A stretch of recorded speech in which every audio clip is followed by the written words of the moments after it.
uma alegria minha e um prazer meu pregar e ensinar, até nas oportunidades que eu tive nas igrejas que eu congreguei, de poder dar escola dominical. Eu estava num culto, eu consegui enxergar os jovens que ali estavam, pois era um culto de jovens. E havia realmente muitos jovens dispersos, um de cabeça baixa, o outro olhando para o teto, o outro olhando para o lado. Tipo aquela sensação de que estava ali por uma obrigação, ou estava ali porque alguém levou, ou não via a hora de acabar o culto.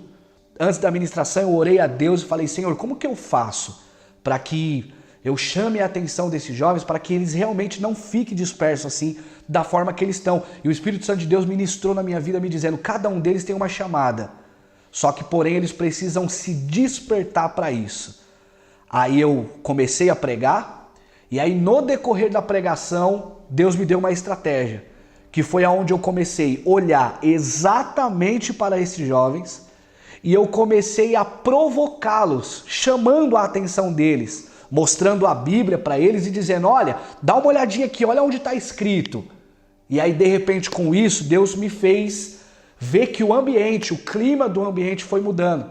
E de alguma forma aqueles jovens sofreram um despertamento ali naqueles minutos de mensagem, eles começaram a se ajeitar na cadeira, sabe, de uma forma bem alegre, começaram a olhar para mim assim e começaram a prestar atenção no que estava sendo dito.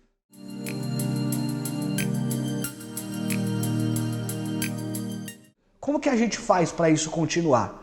E aí Deus falou para mim assim, cria alguma coisa, cria um método, cria uma aula, vídeos, e tudo isso foi sendo ministrado na minha vida ali dentro do carro, e aí de início eu não entendi, porém eu só consegui saber o que Deus de fato queria, que algo fosse criado para que essas pessoas realmente passassem por um despertamento e conseguissem se identificar. E aí com isso, o método MDP ele foi sendo criado, justamente para que você se torne um pregador de alta relevância, porque de uma coisa a gente tem certeza, que você é um chamado e você é um escolhido de Deus. Você só precisa aperfeiçoar isso agora. Eu tenho certeza que você marcará a sua geração. Terá muitas pessoas que serão alimentadas e serão restituídas através das palavras que Deus colocará na sua boca.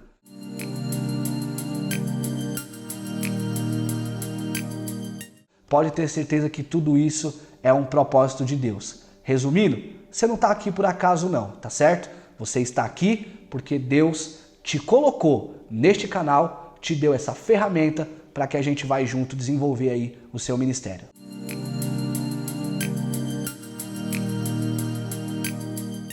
Aos 14 anos de idade, eu fui evangelizado, né, por uma pessoa, na verdade um casal, né, um casal de amigos, ali no prédio onde a gente morava, e falou de Jesus, não só para mim, mas para um grupo de jovens que estava ali reunido, jogando bola, nós estávamos ali se divertindo na área de lazer do prédio, e aí a gente foi recebido por esse casal, né? O casal estava ali com a gente, conhecido nosso do prédio, e de repente começou a falar de Jesus para nós.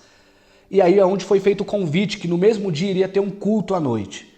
Esse casal tinha uma Kombi, e aí eles conseguiriam levar mais ou menos ali de 7 a 10 jovens mais ou menos. Fizeram o convite pra gente e a gente foi, aceitamos o convite. É claro que alguns que estavam com a gente ali, quando deu o horário das 19 horas, nem todos compareceram, mas alguns compareceram, inclusive eu, e a gente foi pro culto.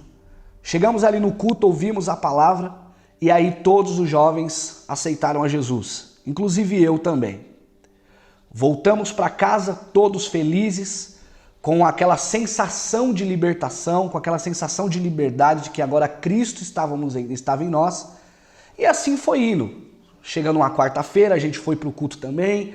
Chegou numa sexta-feira, a gente foi para o culto. No domingo, a gente foi para o culto. E aí a gente foi começando a ser alimentado pela palavra.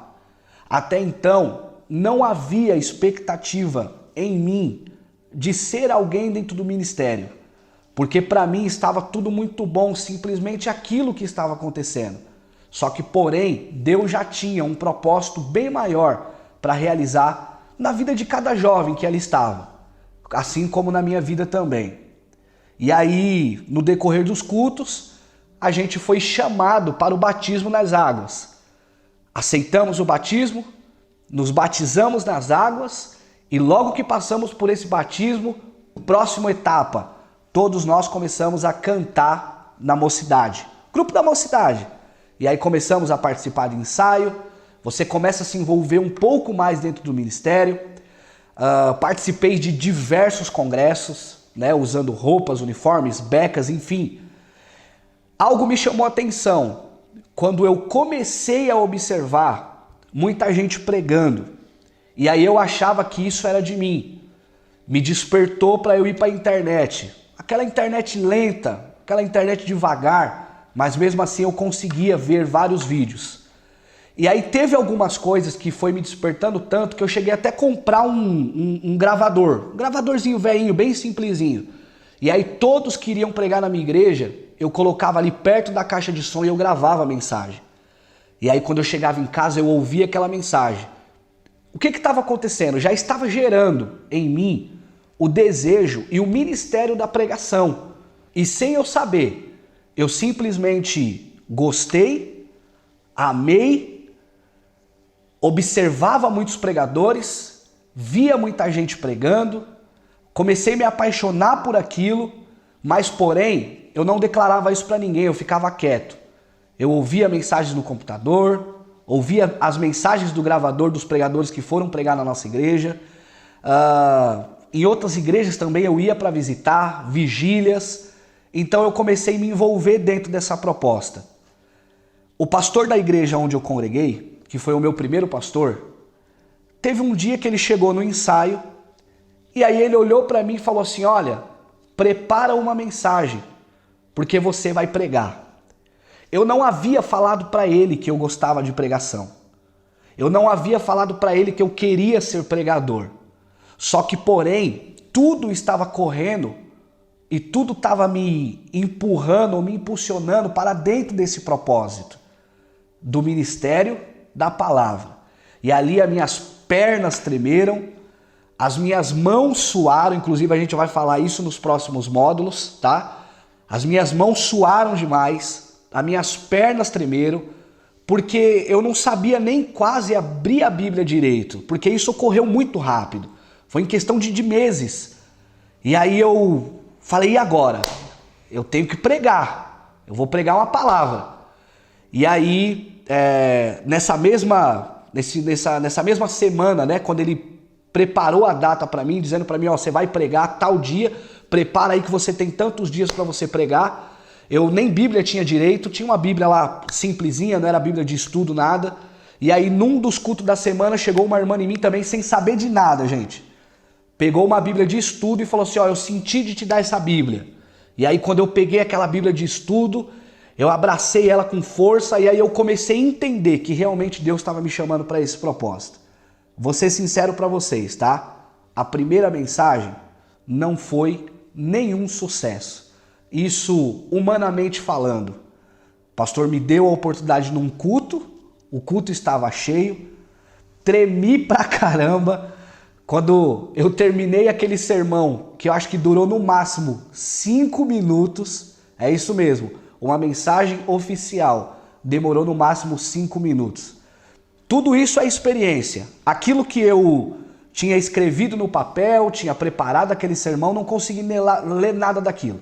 Consegui simplesmente só fazer ali rapidinho algumas palavras, muito nervoso, tremendo, mas enfim, tive a primeira oportunidade.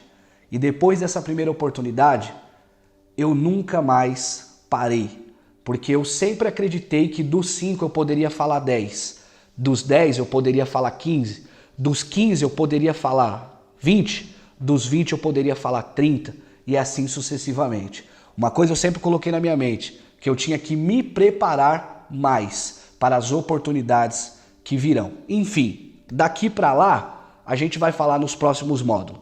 Só tem uma coisa que eu preciso também compartilhar com você, porque talvez você que está me assistindo agora, você pode estar passando por essa mesma dificuldade, ou talvez você esteja passando por uma dificuldade semelhante, e aí você vai se identificar comigo.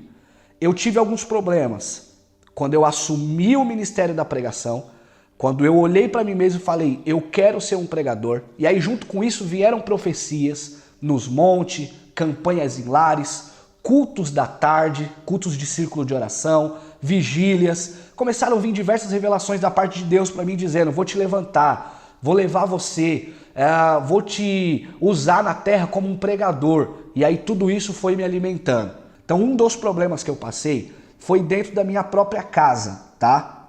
Por quê? Porque agora o Luan tá dentro de casa como iniciante de pregação, iniciando o ministério, querendo aprender com sede, lendo, orando, jejuando, fazendo vários propósitos com Deus para tentar cada dia mais ficar mais forte. Só que, porém, dentro da minha casa eu tinha minha mãe, que não era cristã, e eu tinha o meu irmão que seguia uma outra religião. Só para vocês terem ideia mais ou menos de como que funcionava. De sexta-feira, o Luan se trocava para ir para o culto. De uma forma muito simples. Por isso que eu falo para você com toda a propriedade, dizendo que nada pode parar aquilo que Deus tem na tua vida. Então eu me trocava de uma forma muito simples. O meu terno, o primeiro terno que eu tive, ele foi comprado num brechó. Eu lembro que eu paguei R$7 nesse terno. O meu sapato, ele também foi comprado nesse mesmo brechó. E eu lembro que eu paguei R$5 nesse sapato. Ele já estava meio abrindo na lateral, e aí eu lembro que eu colei ele. Enfim, geralmente do culto que eu ia, às vezes sempre tinha uma vigília, a gente emendava. Quando não era vigília, a gente ia para casa de algum irmão, passava ali a madrugada orando, cantando, louvando a Deus. E aí quando eu estava chegando em casa no amanhecer, a gente se encontrava de novo. A minha mãe vindo do baile, eu vindo do culto, da oração, e meu irmão vindo da outra religião. E a gente se encontrava ali.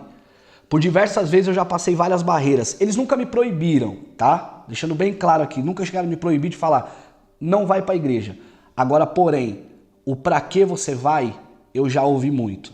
Para você andar assim igual doido, esse negócio de oração, de jejum, de Deus, isso não funciona. Isso eu já ouvi demais. Só que, porém, eu permaneci. Porém, eu acreditei e eu falei assim, eu vou fazer isso. Então, contando um testemunho rápido para você aqui, que faz parte da minha história, hoje, o meu irmão já não está mais nessa religião, a minha mãe já não vai mais para esses lugares e eles me chamam para fazer oração lá na casa deles, para dar conselho para eles e para ajudar eles em muitas coisas que eles precisam. Justamente por quê? Porque eu acreditei no Deus que tinha me chamado. Então o conselho que eu dou para você é justamente esse dentro da minha história. Acredite no Deus que te chamou e não importa o que você esteja passando agora, permaneça firme, porque Deus vai fazer com que essa história realmente tenha um viravolta. E na realidade assim, tudo isso que eu passei, eu acredito que fazia parte. Justamente para mim estar aqui hoje fazendo esse vídeo falando de tudo isso para você, é porque foi necessário. Eu sei que é difícil. E agora você pode estar agindo da mesma maneira que eu agi alguns anos atrás, de não entender. E a minha oração era simplesmente essa: Senhor, o Senhor me chamou, o Senhor tem promessa na minha vida, grandes coisas o Senhor vai fazer. Então por que eu estou passando por tudo isso? Não faz sentido, porque a proposta de eu ter aceitado Jesus, de eu ter ido para a igreja, de eu ter me batizado, de eu ter aceitado a sua chamada, era justamente de uma melhoria de vida. Só que o que eu não estava entendendo é que antes da melhoria, primeiramente tem que vir a experiência. E aí foi justamente isso que Deus estava fazendo eu passar. Ó, para você um dia falar para um jovem que passa problemas dentro de casa, você tem que passar também. E aí eu passava essas dificuldades, tá? Dentro da minha casa, ao ponto de ouvir que isso que eu estava fazendo não ia dar em nada e que o bom era que eu seguisse a outra religião. Já chegou momentos de eu estar dentro da minha casa, de eu não conseguir ouvir um louvor, porque o meu irmão de fato era maior do que eu, e aí se eu fosse insistir um pouquinho mais eu ia sair no prejuízo. Só que esse não era o propósito, né? Porque a minha ideia era sempre honrar o nome do Senhor. Então tá bom, ouve aí. Já chegou a me mostrar fotos, ó, isso aqui que é bom, de coisas horríveis que era feita na outra religião. E aí isso tudo mexia muito comigo, tá? O que mais que aconteceu comigo? Eu não tinha condições alguma, tá? No entanto, que eu fui apelidado. Qual que eu fui apelidado? Luan, que usa o sapato do Robin Hood. Sabe aquele sapato antigo, bicudo, com cadarço esquisito? Era esse o meu sapato.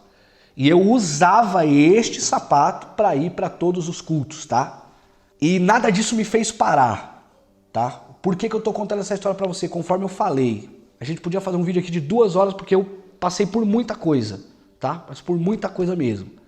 Mas o que ardia em mim era justamente isso que está acontecendo agora. Falei, um dia eu vou falar para alguém também que não tem condições para comprar um sapato. Um dia eu vou falar para alguém que não tem condições para ter um cinto, porque eu também já pedi cinto emprestado para ir pregar.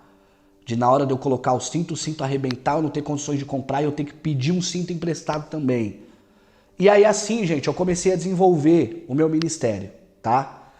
Indo ali muitas vezes com o mesmo terno, ganhando camisas ou comprando. Gente, eu era especialista em brechó, tá? Eu sabia todos os brechós que tinha no bairro. A hora que chegava roupa boa, a hora que chegava roupa mais ou menos, já sabia valor de camisa, R$2, R$3, camisa de manga longa, manga comprida, enfim, sabia tudo. Justamente porque a minha vontade de estar bem trajado para poder estar num culto era maior, para poder adorar a Deus era maior. Então as dificuldades que eu passava em casa, as dificuldades financeiras que eu passava, as dificuldades que eu passava ali com roupa, nada disso me segurou, porque eu olhava e dizia, uma hora vai melhorar. Porque eu tinha certeza que se Deus me chamou, Ele era responsável para cuidar de mim. Então toda aquela experiência, de fato, eu tinha que passar. Compartilhei com você aqui um pouco da minha história, para você conseguir mais ou menos entender o que foi necessário eu passar. E que talvez seja necessário você também passar pelo que você está passando agora. Pega essa história, se identificou com você, ou você olha e diz assim, olha, eu estou passando alguma coisa, mas não é isso. Roupa bonita eu tenho, eu consigo comprar, mas porém é outra parte. O que eu quero passar para você é a questão da fé. É a questão do acreditar e saber que Deus chamou você para este ministério. Então se Ele chamou, Ele vai cuidar. Tudo que você está passando agora faz parte, são experiências que você tem que passar para você poder alcançar grandes lugares. E aí quando você alcançar esses grandes lugares, você vai chegar para essas pessoas que estão passando por isso e aí você vai passar essa experiência.